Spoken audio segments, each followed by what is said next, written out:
So this whole series has a ton of tech and transportation and all that kind of good, yummy stuff, way more than the past 2 seasons because they were in a park and they only had like Western stuff. Now we have real sci-fi, real tech, or what they call sci-tech. So question for all of you guys, what tech or transportation do you wish we had right now that you would probably, I don't know, strip to make enough money to buy? And that's for men too, because y'all can strip too. But I'm saying, if you had enough money, how many jobs would you work? How many hours you put in to get this technology that you saw in the show? Well, Tariq. I love flying. Go ahead, Glenn. I love flying. So that G5 panoramic jet, yo, that's me all day. I can see the sky and everything. Yes. Yes, I agree. All right, next, Darion, which one do you think is best for you? Okay, I'll say one right now. I would probably want a host. Oh wait, you. Hey, that's deep. I love it. He got plans. We all know a pretty female Maeve host is what you y'all know. At probably. least I'm being honest. Yeah. Hey, that's honesty. I can't hate on that. She give me too much back talk. I just go to my little tablet and I slide some dials. Dial that aggression down, baby girl. I'm like, aggression down.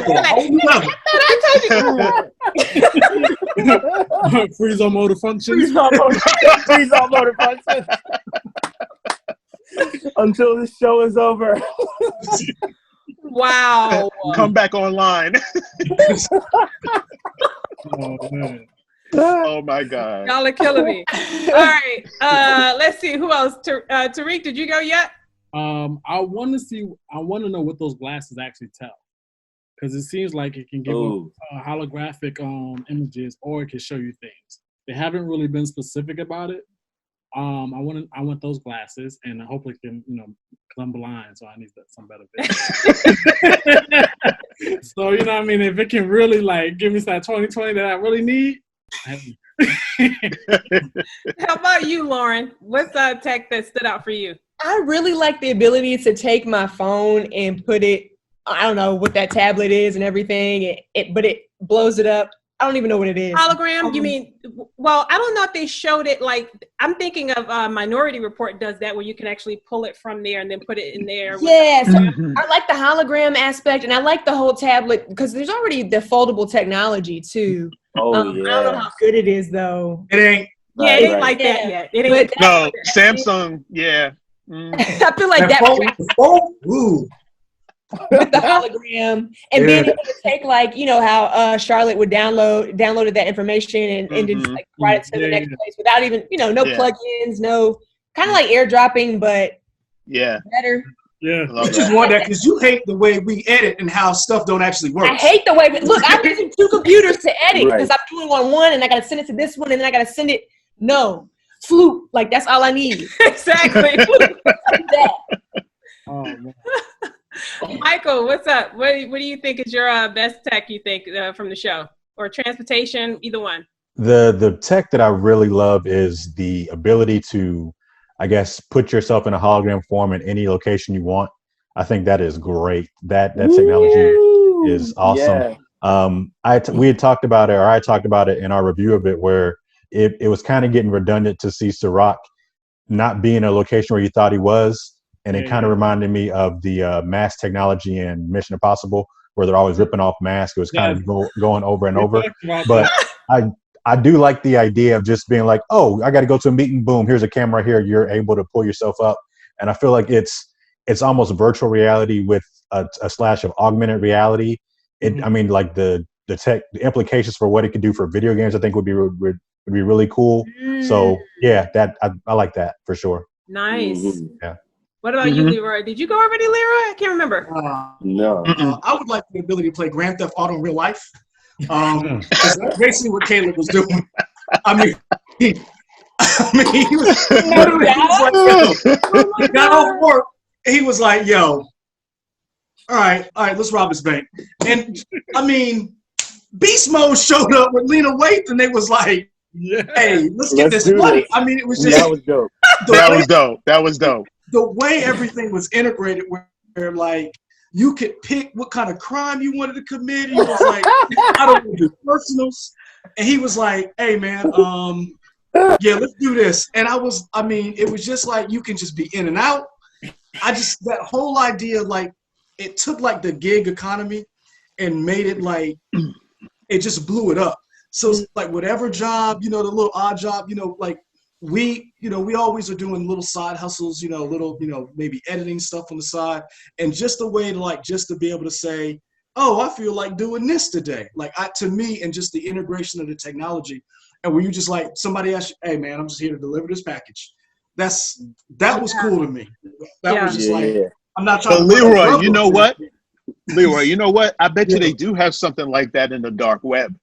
I mean, true. And I bet you they have devices that only connect to the dark web that we probably don't even know about. And people are doing side jobs just like this, I bet. Right. And that was what I like seeing about the show. Amanda, you talked about just the whole idea of, we theorize about this science fiction, just getting in the car and it shoots up in the sky and you looking, the whole idea of just being able to be like, yo, nah, mom, I got to do this job real quick. And then, again, Beast Mode shows up with his little light up shirt.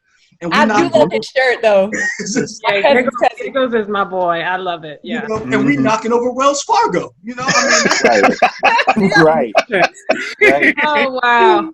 I mentioned Wells Fargo because they took some of that small business loan money when they shouldn't have. So that's how I feel. Anybody out there listening? How the hell is Wells Fargo a small business? Right. Son, Fargo, Shake Shack, Ruth's Chris. I was telling Tariq about Ruth's Chris. Yeah. Shake Shack gave it back, but Ruth's Chris was like, nah, man, we gonna keep this. They got what, 20 million, 30 million, something like that? They got a gang of money. In a small business loan? Oh my God. Ruth Chris crazy. Ruth Chris is publicly traded. Yes. Small business. Talking about a small business loan. Hey, Leroy, did you peep too? They didn't even have to actually how in heist movies they normally have to lay low on the money for a few months and then they have to launder it and stuff. But in this one, they just deposited into the remote control car. Yep. And then he walked away, and 2 seconds later, he was like, you have cash. See what I'm saying? I was like, right. We're just playing Grand Theft Auto in real life. That's all. Yeah. Basically, that's Bitcoin. Yeah. Bitcoin. Whatever all those cryptocurrencies, whatever. Just let me play Grand Theft Auto in real life. Yeah. So I can make some extra money on the side. Wow. Well, I have a short list of some stuff, some of which I can see getting pretty soon. Like it may not be that far off with some of this stuff. So the first thing I would love is the razor thin cell phone. That razor thin cell phone, every time they picked it up off the table and you heard that little sound, that little metal sound or whatever, I don't know. It was something, I just love that. I don't know if I would lose it every 5 minutes, so that would be my only problem. Right. It just was, even though our phones now are like super thin, you know what I mean? But that's just a credit card. That was really thin. Yeah, that was dope. The phone I would get, I definitely want Dolores's autonomous bike. I gotta have that bike. I don't care if I don't get it until I'm 95. If I live that long, I want that bike. And that bike is dope. I want to buy Sirach's Rohamum watch. With the circulated move, that watch was hot. Yes. So I'm pretty sure that HBO already has that on their merch site or something like that. Because there's certain merch that I do know in the show that they probably are already selling. But that watch, I just love that watch. I don't know if it's going to do the exact same thing like from the show because it does move. I think if it should, I guess in time, it may get thicker. The circle may get thicker or something like that if it's on the hour and then maybe it could do that. However, but that watch I love. I love the Transformer dress. I would love to go out and have a mini skirt 1 minute and then I'm going to something really nice and then be able to, we have people have done, fashion designers have done something similar where you have those dresses and you just pull something out. But this one looked definitely very different, so I would want that. The rideshare cars I think is great because if it's like a bunch of you, and I think I saw in that rideshare car it might seat up to 5 or 6 people. I saw a lot of little seats in there. So just being able to be in a cool ride share with all your friends, and then it's all glass and you can see, I just love the ride share. I thought that was cool. Gibble's shirt, his mood shirt, is already out. Not with the full technology of it changing based on your mood, but you would have to swap each shirt out if you bought, because like it would say in white, it would be anger. And that's in white where the rest of the letters are grayed out. So they do have that actually out on the market now. So I'm definitely going to buy that like probably next week. Because I'm going to get that link. In the link. But as far as the actual technology version, the tech version that changes with your mood, I don't know if I would want that one because I don't know. I don't think it would work the same way as like a mood ring, and that's not accurate. So it would have to take your temperature, and I'm kind of old school. I don't know if I want something monitoring me. I don't know what that would be like. Because if I'm happy or laughing really hard, it may think that I'm angry, and I don't want that to come on a shirt or vice versa. Maybe if they did it just with an app, though. Maybe if you could just program it on a phone and just say. And that's the thing. Technically, in the show, it picks up your emotions. I wouldn't want that if they would make it where you can choose, hey, you know what, I got this thing. The only problem is the shirt will get real funky, right? So if you're going to want to keep wearing the shirt all the time, that's going to get real funky. So swapping out shirts is probably the more easier about doing that, because that one shirt you're gonna want to wear that every other day, or when there's something going on, and that's gonna get real funky real quick. But let's go ahead and dive right in because we spent a lot of time on other stuff. So I want to jump right in on some favorite lines, and I'll start it off with these. So your favorite scene, your favorite line in this episode. So I'm going to run down my 5. I have 5. Okay. Right. So my favorite line is from Maeve, where she says when she first goes out into the army of the Nazis. The Nazis. Thank you. It couldn't come out. So she says, "Don't you know a lady likes a little warm up before you brandish your weapon on her?" That was such a smooth line, and I wish I could say it as smooth as her. That was like my favorite. My favorite scene is when Dolores was in that fight scene with the brother in the elevator. When he didn't know and he got a word that it was her and they started fighting, I was laughing because it was just it was a testament to Tessa Thompson. She's such a phenomenal actress. In this particular episode in particular was just really all hers. Like they really gave it to her, and I think she can hold her own in an action movie. She don't need a sidekick. Tessa Thompson is strong enough where she can hold her own. But seeing her take this dude down in the elevator was just so funny to me. I mean, really ball busting, literally.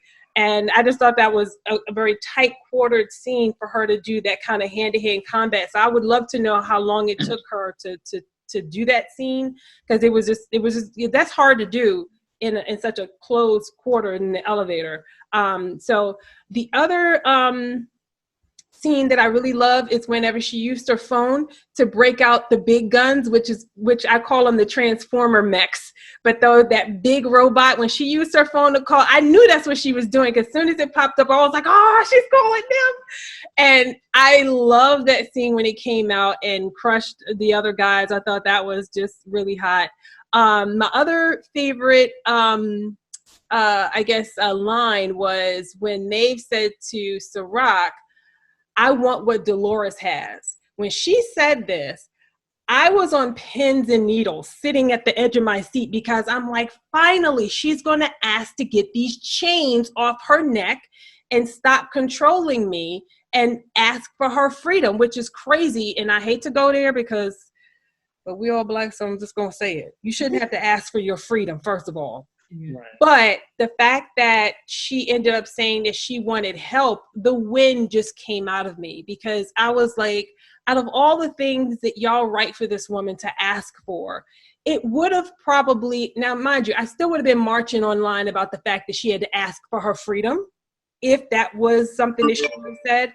I think I still would have liked for her to tell him there, like, hey, if you want me to take her down, you got to give me full control. Like, I can't do this with you constantly shutting me down, or, you know, I'm being killed at the drop of a hat where everybody else can take bullets like a real host can, but I can't.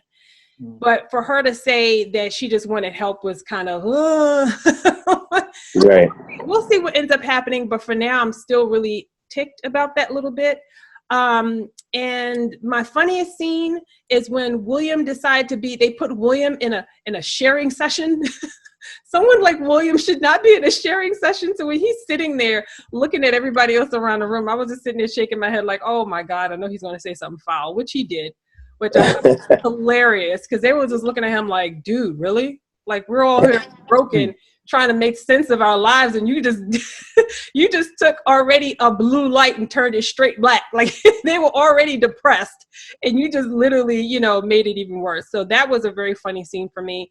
The famous last words in this episode is when the guy is he found one of the henchmen or whatever found Holoris downloading the host data, how to make a host. I forgot the name of it, but the data on how to make a host or whatever. She was downloading. He busts her and he's like, hey, what are you doing? And she's like, nah. As soon as he says, I'm telling Tariq, the words I'm telling, that is such a cliched, famous last word line. Like, you really think you're going someplace when you say, I'm telling. And then you turn around and turn your back on her. You turn your back on the person that, you know, like you that. Say, That was a little I'm weird. gonna tell. Yeah, like how did he get to that position? Famous last words. And the other famous last words for it is, when Holoris says with my beautiful man, Michael Ealy. When they're in the car, and the famous last words is, and this also comes from The Walking Dead, I'll keep you safe. How many sci-fi films have we heard films we've seen? already know. Famous last You already words, know. I will Yes. keep you safe. Nah, they ain't happening. Yeah. And they didn't even wait. Like, They didn't even wait. It was like, I'll keep you safe. Boom. The same, bro. You already know what's gonna happen. Basically, that's code. So if you hear somebody say, I'm telling, or I'll keep you safe, that's code for get ready. Some shit's about to blow up. Right. Yeah. So I ran down mine. I don't know if you guys agree with them, but if you have any favorite lines or scenes or funny scenes or famous last words, anything like that, go, Loren. I will say during the William inner circle session, when his father-in-law says, did your life just happen to you or did you choose it? And then his response, if you can tell, does it matter? If you can't tell, yes. So those, and we had this conversation, Leroy and Michael had this conversation about this, because to me, I'm like, if you can't tell, does it matter? You know? Right. At all. Right. But, and that goes back to me wanting to still know if I'm going to, daily task will be met versus knowing my whole future and everything. But I thought that was a powerful line. And one of those, I was like, oh, okay, to the point where I wrote it down. Mm-hmm. In terms of my favorite scene of this episode, I don't know if I really had one. I just love every time Charlotte gets on screen and she has a cape. I really want... and I will be incorporating that into my wardrobe when quarantine. Yes. And y'all gonna see me around Columbia flying people with my mic, everything with my Loren, you gonna have that in your stand-ups? I will. Okay. I'll make sure to slap it. As you can see, I'm on Thomas. Yeah. It's a bird, it's a plane. Oh, it's Loren. But yeah, I really enjoy that. Nice. That's hot. All right, That's what hot. about you, Leroy? Real quick, favorite scene or line or For me, it's William. William sitting down with himself.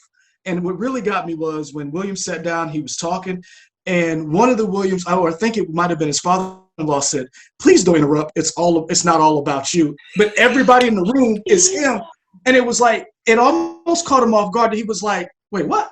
And it was just, he's always been so assure himself that to see him in such doubt, and you saw different versions of his personality, and it's like we get to see him like that, but each individual has that, where you are a son, you're a father, you're a brother, you're a nephew, you're an uncle, everybody has that.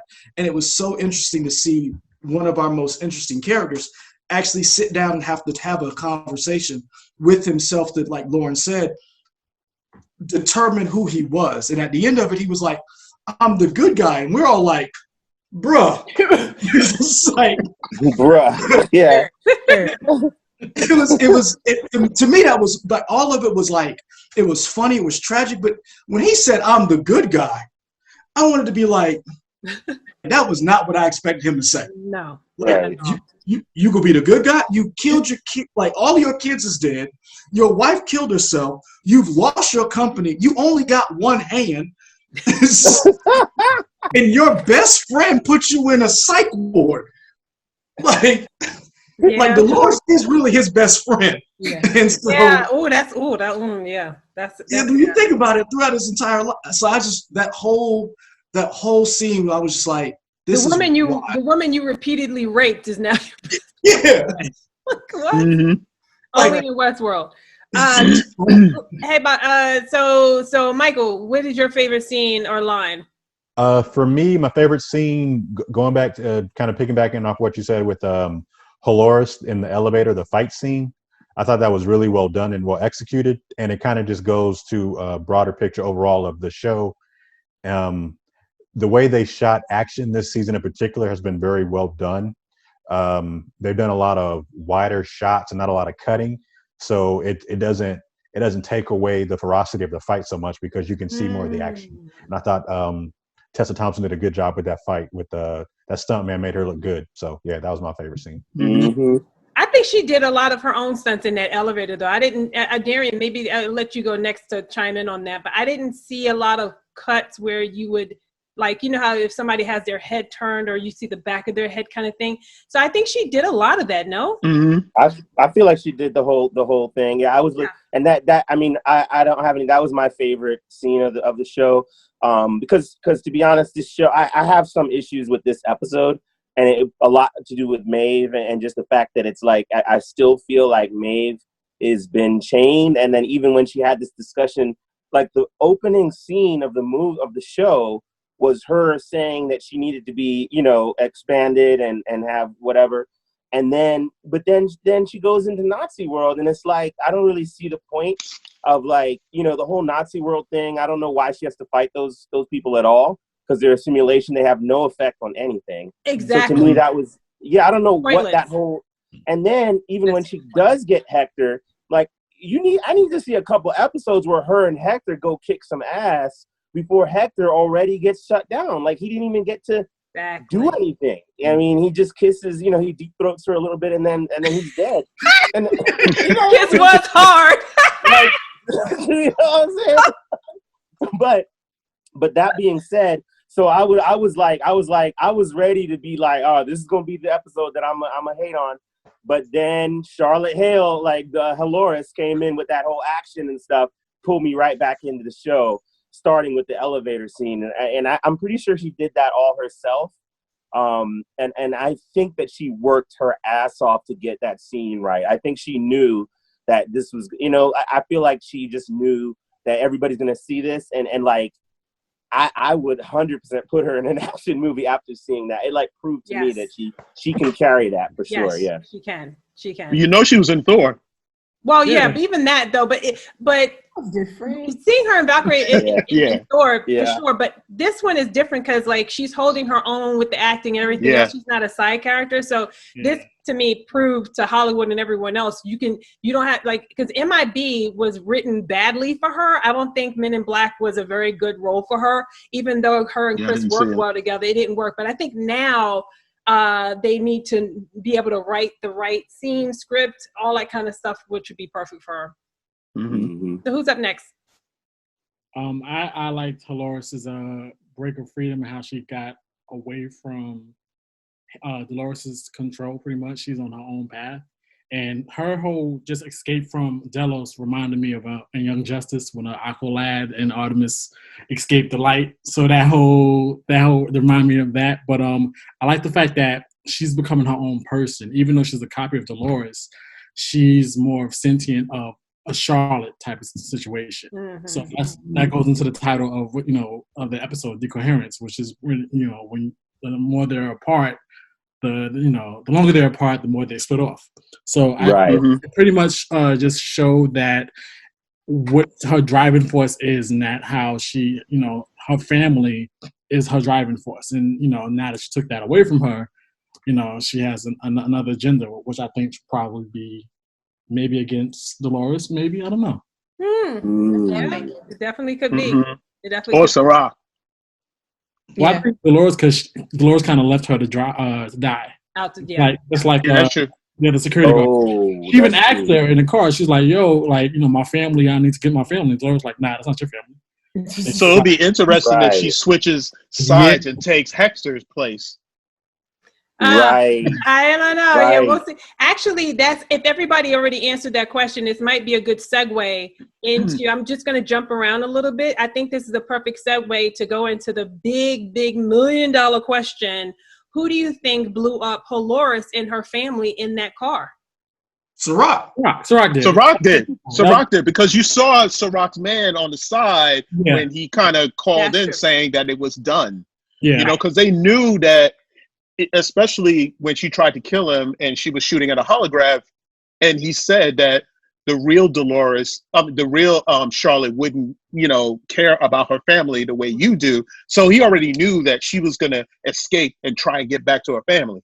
And she even said it. She said it when she was on the phone with Dolores, Dolores Prime. She was like, "They're going to kill my family." And Tariq said it. He was like, Dolores was like, "Yo, that's not your family." Right. Basically, he was kind of trying to be nice about it, like, "Hey, boo boo, snap up!" Like, it's who are you? Like, we got a people to save, Let Michael Easley, and Miles Morales go. So and Miles Morales. I mean, but it just goes. Yeah. Does anybody have anything different though? Does anybody think Sirach may not have been behind the bombing of the car? I'm going to give you guys a little bit of information why I started thinking differently after watching it a second time. And this could have been thrown in there just to throw you off, possibly, because we all know the show tends to do stuff like that sometimes, but I don't know. We'll see. Maeve has the biggest motive. After seeing Hector and Charlotte's Dolores, she's the one who pulled the plug on Hector. So she has a way bigger motive for me than Sirach would, other than just because, she's in the way. So Sirach just got to get rid of her. The other big part that I paid attention to was when Dolores was in the hallway shooting at the men and they started shooting her. This is before she called the mech to come and save her or whatever. When they were shooting her, one of the guys says, "Stop, he wants her alive." So that made me wonder, did he have another plan for her, or did he want to blow her up with her family? He had an opportunity to take her down right then and there, and the guy says, "Stop, he wants her alive." I don't know if I can see Sirach being so cold-hearted that he would blow up the child and the husband just for her when they already could have taken her down right then and there. So that is very conflicting for me. So that's what made me think twice about it, because I'm like, the easy answer or the easy Teddy answer would be that it's Sirach. But the twist answer would be we will see some sort of flashback or some sort of where they'll go back and show maybe when Dolores was packing up in the house with her husband and kid, that Maeve was able to do something and program that car in that time, because Maeve was ridiculously hot when that happened with Hector. And right when he passed, she immediately ran over to the Dolores copy and was about to get in on her when they pulled the plug on her. And all of a sudden she went out. So I don't know. I'm leaving, I'm not sure, but there was just some evidence that made me think differently on that. I look at it, I say, Sirach isn't playing Sirach isn't even human anymore. Sirach believes he's trying to save the entire human race. And if you remember, it's a numbers game to him. Rehoboam told him, in 150 years, we will destroy ourselves. Remember when he caught that dude who originally helped Dolores? Then he sent Maeve after the chop shop lady, and then she ran into another Dolores. He showed him a video on the glasses and says, I'm not showing him what I'm going to do to him. I'm showing him what I'm going to do to his family. Okay. Sirach does not care. I forgot, yeah. And so, and the thing is, Sirach wants her alive, but I don't think Sirach cares because all he really needs is the pearl. Sirach can easily, just like with Maeve, all he needs is a pearl. Yeah, he wants her alive, but Sirach is not about cutting up a host and sticking her back into that area and saying, okay, because all Sirach wants Dolores for is the cloud data. So he doesn't really care how he gets it. He doesn't care if I've got the maim, kill, steal. All I want is this data because he feels he is our savior to a certain extent. He thinks he is humanity's savior because let's look at real world consequences. We got people right now who all they have to do is stay home and they won't contract the coronavirus. And what they doing? So he's in the street, literally in the street. So he doesn't look at it as like, oh, I killed her family. He's looking at it as I'm trying to safeguard. Because remember, the one thing that I think what people are understanding is that this is a fight of a species. Because when he told that guy he shot in the head, he called him a traitor because he went against his own people. Right. And that's the thing that I think what people aren't understanding. So Sirach has an end game beyond anything I think anybody has ever seen. And he's in awe of the host because the things that the hosts are able to do is something humanity themselves can't seem to do, which is evolve. And so that's why I'm like, Sirach definitely did that.